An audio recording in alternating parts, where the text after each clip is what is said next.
So once again welcome to Profit Laddoo. तो आपने कभी ना कभी टेक्निकल एनालिसिस के बारे में बहुत सुना होगा, और टेक्निकल एनालिसिस में जैसे इंडिकेटर्स काफी यूज होते हैं उनके बारे में भी सुना होगा। आपने एसएमए, ईएमए के बारे में बहुत कॉमनली सुना होगा, जो भी लोग ट्रेडिंग करते हैं चाहे वो इन्वेस्टिंग करते हैं।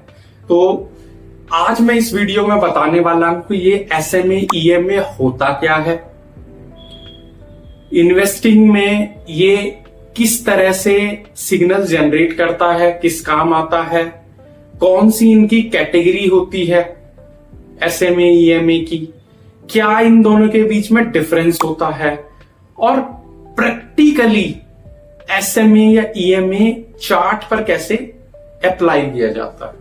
तो ये सारी चीजें मैं इस वीडियो में आपको बताने वाला हूं। तो सबसे पहले बात कर लेते हैं ये एसएमए, ईएमए है क्या। तो एसएमए मतलब सिंपल मूविंग एवरेज, ईएमए मतलब एक्सपोनेंशियल मूविंग एवरेज। दोनों का एक ही काम होता है, वैसे ट्रेंड आइडेंटिफिकेशन इनका मेन काम है। ठीक है जी। अब बात कर लेते हैं हम एसएमए के बारे में, खाली सिंपल मूविंग एवरेज के बारे में बात करेंगे। तो ये जो सिंपल मूविंग एवरेज होता है ये क्या करता है, slower to react towards the price points. जो प्राइस पॉइंट है उनके प्रति ये बहुत ही धीरे धीरे रिएक्ट करता है, और जो करंट प्राइस पॉइंट्स होते हैं उन पे इसका ज्यादा ध्यान नहीं होता। ये क्या करता है, हिस्टोरिकल डेटा के बेस पर अपना सिग्नल्स देता है, जो एसएमए होता है। दूसरी चीज क्या होता है कि ये हर एक प्राइस पॉइंट को इक्वली वेटेज देता है। अब इसका मतलब क्या हुआ कि मान लो कोई स्टॉक 5% बढ़ता है, अगले दिन 7% बढ़ता है, फिर तीसरे दिन -3% हो जाता है, चौथे दिन मान लो 5% बढ़ जाता है। तो ये क्या हुआ, ये जो प्राइस पॉइंट हुए ना सारे, इनको सबको ये इक्वली वेटेज देगा, और जो करंट वाले प्राइस पॉइंट्स होता है उनको ये ज्यादा वेटेज नहीं देता है। ये क्या होता है, जो हिस्टोरिकल डेटा है, सालों से चला आ रहा है, उनको ज्यादा वेटेज देता है ये एसएमए जो होता है। इस वजह से ये मेनली यूज ही होता है लॉन्ग टर्म ट्रेंड के लिए, जो एसएमए होता है। ठीक है जी। एक तो स्लोअर टू रिएक्ट है, दूसरा वेटेज इक्वल देता है प्राइस पॉइंट्स को, तीसरा ये लॉन्ग टर्म ट्रेंड के लिए यूज होता है। उसके बाद में अगर इसकी स्ट्रेंथ देखें तो भैया ये ट्रेंडिंग मार्केट में बहुत अच्छे सिग्नल्स देता है। ठीक है जी। ट्रेंडिंग मार्केट में बहुत अच्छे सिग्नल्स देता है, लॉन्ग टर्म ट्रेंड के लिए बहुत अच्छा है। और अगर इसकी वीकनेस की बात करें तो भाई सबसे बड़ी वीकनेस तो यही है कि ये slower to react towards current data points. Current data points पे ये बहुत ही ज्यादा स्लो है, रिएक्ट करता है। दूसरा, ये जितने भी प्राइस पॉइंट्स होते हैं सबको इक्वली वेटेज देता है, चाहे वो हिस्टोरिकल हैं, पुराने डेटा पॉइंट्स हैं या नए डेटा पॉइंट्स हैं, सबको इक्वली वेटेज देगा। और तीसरा ये क्या करता है कि जो साइडवेज मार्केट है या वॉलेटाइल मार्केट है उसमें ये भाई काम नहीं करता, ये फॉल्स सिग्नल देता है वहां पर, जो साइडवेज और इस तरह की जो मार्केट्स होती है। उसके बाद अगर इसके टाइम फ्रेम की बात करें हम, कि जो टाइम फ्रेम है उसमें कैसे काम करता है, तो ये भाई 10, 20 है ना, 50 और 100 और 200 के टाइम फ्रेम पर इसको लिया जाता है, एसएमए को जो होता है।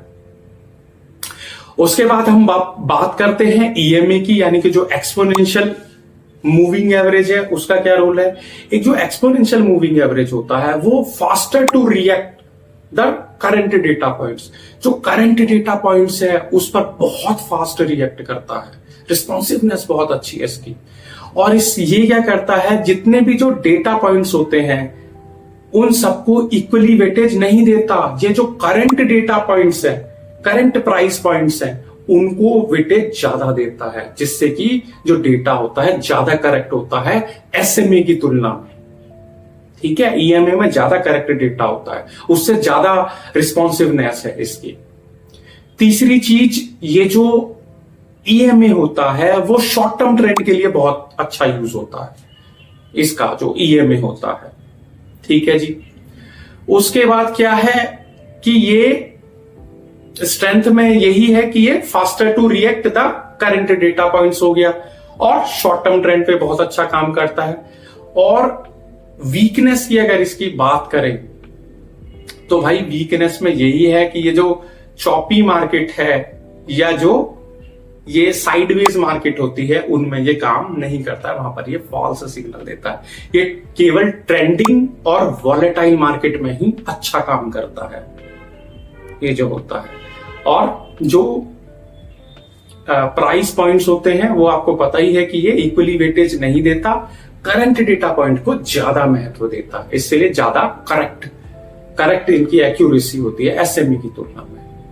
उसके बाद अगर इसके टाइम फ्रेम की बात करें तो भाई ये 9 का, 12 का, 26 का है ना, और जो 50 का और 200 का टाइम फ्रेम यूज होता है इसमें।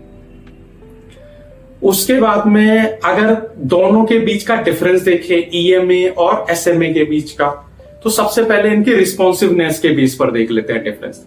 तो जो भाई एसएमए होता है वो slower to react the data points, बहुत स्लो होता है डेटा पॉइंट्स के टुवार्ड्स, जो रिएक्शन अपना कम देता है। जो ईएमए होता है वो बहुत फास्ट होता है, जो करंट डेटा पॉइंट्स पे बहुत अच्छा रिएक्शन देता है, बहुत अच्छी रिस्पॉन्सिवनेस दिखाता है। दूसरी चीज अगर वेटेज पे बात कर ले तो भाई जो एसएमए होता है वो हर एक प्राइस पॉइंट को इक्वली वेटेज देता है, और जो ईएमए होता है वो केवल करंट डेटा पॉइंट्स को ज्यादा महत्व देता है, इसलिए ज्यादा एक्यूरेट डाटा होता है। जो एसएमए होता है वो लॉन्ग टर्म ट्रेंड के लिए यूज होता है और वो ट्रेंडिंग मार्केट में ज्यादा अच्छा कारगर होता है। जो ईएमए होता है वो शॉर्ट टर्म ट्रेंड के लिए यूज होता है और वो जो ट्रेंडिंग और वॉलेटाइल मार्केट है उसमें ज्यादा यूज होता है। उसके अलावा ये जो एसएमए है ज्यादा लैगिंग एक्टिविटी ज्यादा होती है, बहुत देर में सिग्नल देता है, ज्यादा मोर लैगिंग एक्टिविटी है इसके अंदर। जो ईएमए है लेस लैगिंग होता है। उसके बाद में जो एसएमए होता है वो 3 तरह से इंप्लीमेंट होता है। एक तो ट्रेंड आइडेंटिफिकेशन के लिए यूज होता है, दूसरा सपोर्ट और रेजिस्टेंस के लिए यूज होता है, तीसरा ये बाय और सेल के सिग्नल देता है जब 50 वाला जो एसएमए है 200 वाले एसएमए को क्रॉस करता है, क्रॉस ओवर करता है, वहां पर ये बाय और सेल के सिग्नल जनरेट करता है। और अगर हम ईएमए में आ जाए तो जहां 12 वाला ईएमए है 26 वाले ईएमए को क्रॉस ओवर करता है, वहां पर ये बाय और सेल के सिग्नल जनरेट करता है। और उसके अलावा trend, short term trend identification हो गया और जो सपोर्ट रेजिस्टेंस हो गया वो भी ये शॉर्ट सपोर्ट रेजिस्टेंस बताता है। उसके बाद ये जो दोनों हैं एसएमए और ईएमए, कैसे इनको कैटेगराइज किया जाए? देखो, अगर हमें शॉर्ट टर्म ट्रेंड देखना है तो हमारे लिए सबसे बेटर होगा कि हम ईएमए की तरफ जाए। 9 का, 12 का और जो 26 का ईएमए होता है वो हमें शॉर्ट टर्म ट्रेंड के बारे में बता देता है। अगर हम मिड टर्म ट्रेंड की तरफ जाते हैं तो वहां पर हम दोनों ही ये एसएमए और ईएमए इंडिकेटर यूज कर सकते हैं। वहां पर हम टाइम फ्रेम 50 का रखेंगे। जब हम लॉन्ग टर्म ट्रेंड की तरफ जाते हैं वहां पर हम 100 और 200 का जो एसएमए होता है, सिंपल मूविंग एवरेज होता है, वो वहां पर यूज कर सकते हैं, क्योंकि लॉन्ग टर्म ट्रेंड में एसएमए ज्यादा एक्यूरेट होता है। और अगर यार आप मेरे चैनल पर नए हैं तो चैनल को सब्सक्राइब करना ना भूलें। और अगर वीडियो में दी हुई जानकारी आपको अच्छी लगी हो, वैल्यूएबल लगी हो, तो लाइक और शेयर जरूर करें। और एसएमए, ईएमए से रिलेटेड आपका कोई क्वेश्चन हो, या स्टॉक मार्केट से रिलेटेड आपका कोई क्वेश्चन हो, या इंडिकेटर से रिलेटेड आपका कोई क्वेश्चन हो, तो वो आप कमेंट बॉक्स में लिख सकते हैं। सो मेरी तरफ से एसएमए और ईएमए के जो डिस्कशन था इतना ही था। और अगर आप अब एसएमए और ईएमए को एग्जैक्टली अप्लाई कैसे करना है चार्ट पर, किसी स्टॉक के चार्ट पर, तो उसके लिए आपको चलते हैं कंप्यूटर स्क्रीन पर। सो इस वीडियो में मैं बात कर रहा हूं एसएमए और ईएमए को चार्ट पर कैसे अप्लाई करते हैं। तो सबसे पहले ये हमने कंपनी IFCI लिमिटेड खोल ली है और उसका जो चार्ट है वो आपके सामने है। चार्ट एक साइडवेज मोमेंटम को दिखा रहा है, क्योंकि ये इसका अपर साइड है, ये इसका लोअर साइड है। इसके बीच में अगर ये कहीं पे भी आप ट्रेड लेते हैं तो वो इसके बीच में फंस सकता है, नीचे आ सकता है। ठीक है जी। सबसे पहले हम इस पे अप्लाई करेंगे सिंपल मूविंग एवरेज।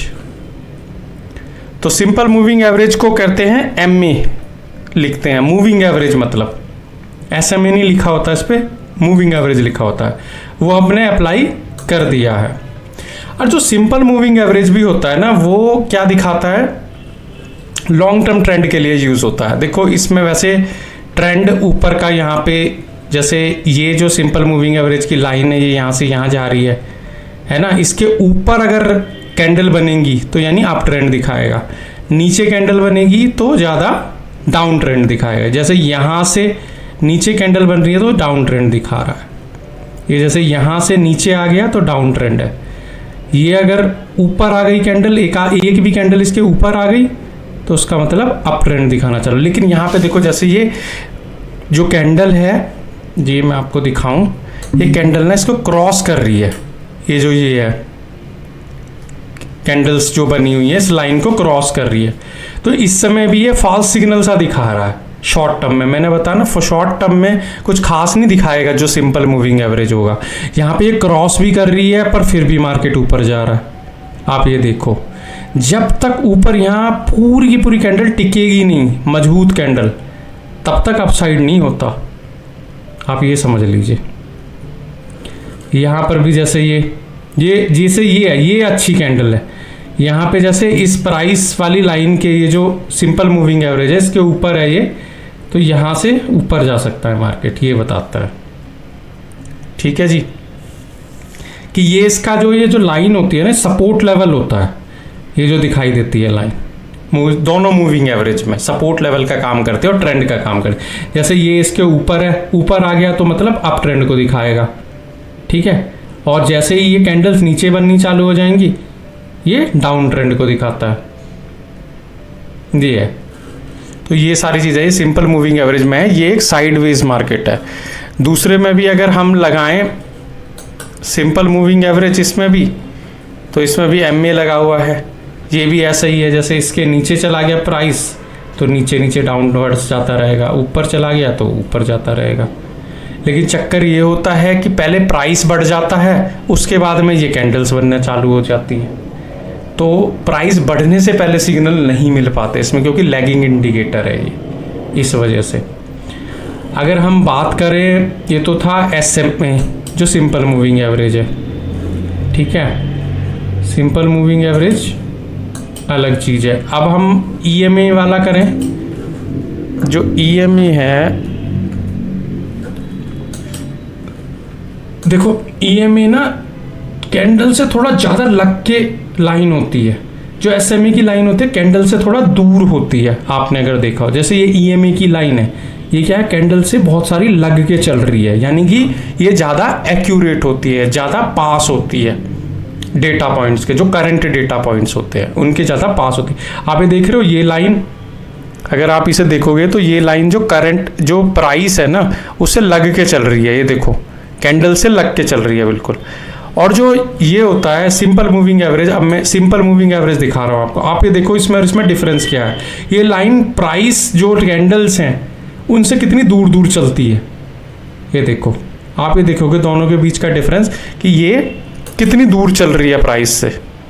ये देखो ये कितनी दूर चल रही है। तो इसमें मेजरली ये जो डिफरेंस होता है सिंपल मूविंग एवरेज और जो एक्सपोनेंशियल मूविंग एवरेज के बीच, जो सिंपल मूविंग एवरेज है प्राइस के नियरेस्ट पॉइंट को कैप्चर करती है, जो एक्सपोनेंशियल मूविंग एवरेज होता है। जो सिंपल मूविंग एवरेज होता है वो प्राइस से दूर वाला जो पॉइंट होता है, काफ़ी दूर वाले पॉइंट को कैप्चर करती है। ये सिंपल मूविंग और जो एक्सपोनेंशियल मूविंग एवरेज होता है उनके बीच का बेसिक डिफरेंस होता है।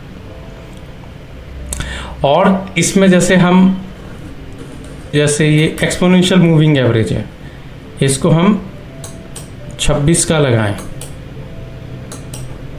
9 डेज का ज़्यादा एक्यूरेट होता है, ज़्यादा पास होता है। ये देखो, जैसे ये 9 डेज का है, अब मान लो इसे 26 डेज का करते हैं, इसमें से ये हटा लेता हूँ मैं सिंपल मूविंग एवरेज वाले को, इसमें मैं SMA EMA रखता हूँ और 26 वाला करता हूँ। 9 और 26 में क्या डिफरेंस होगा वो आप देखना।